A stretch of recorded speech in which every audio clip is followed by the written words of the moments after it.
Welcome, I'm Scott Drake, and this is Annuity News Now. A new analysis of the National Retirement Risk Index by the Center of Retirement Research at Boston College and sponsored by Nationwide Mutual Insurance Company shows the percent of households at risk for retirement jumps from 51 to 60% when they live off the interest of their assets instead of annuitizing some or all of their retirement assets. My guest is Anthony Webb. He's a research economist with the Center for Retirement Research at Boston College. Anthony, welcome. Hi. Why don't we start off with the objective of this study? Right. Well, the National Retirement Research, the National Retirement Risk Index calculates the percent of households at risk of being unable to maintain their pre-retirement standard of living during retirement. Now, the index assumes that households make full use of all available assets, including housing equity, and that the households go out and purchase an annuity. Now, as we know, very, very few households actually purchase annuities, and most households choose to either live off the interest on their investments or alternatively gradually draw down their asset holdings during retirement.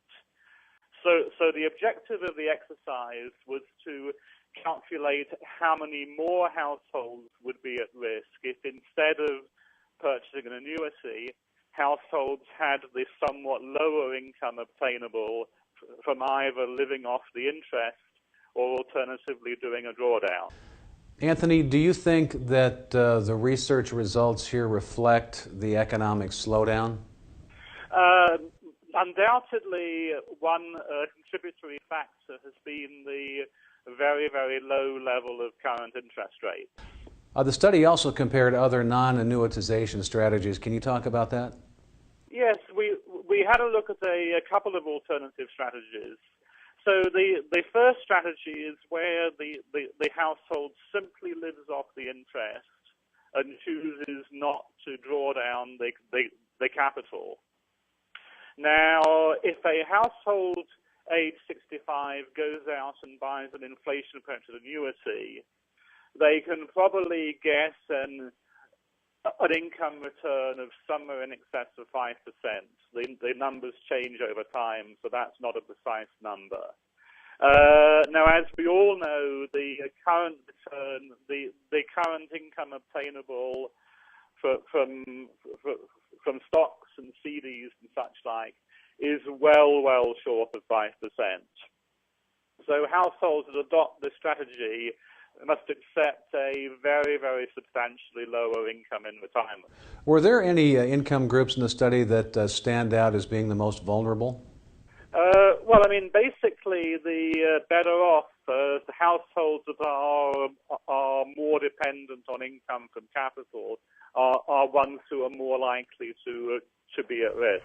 Well, finally, as we close here, what can advisors learn from this? I think that there really are a couple of important lessons. Now, if we talk about the living off the income strategy first, I think that advisors really have to communicate two ideas to their clients. The first idea is that in retirement, it really is okay to spend part of your capital. And the notion that the capital has to be put in a lockbox and absolutely mustn't be touched is false. Now, the second notion that advisors have to get across is that there's a real danger that if households follow the spending the income strategy, that what happens is that households start letting their need for income dictate how they allocate their investments.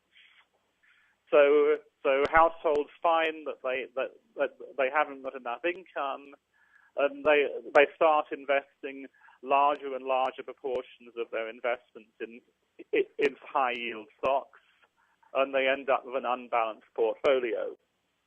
Now, the third thing, and I realize that this is really, really hard, is that advisors really ought to make an attempt to communicate to clients the virtues of annuitization.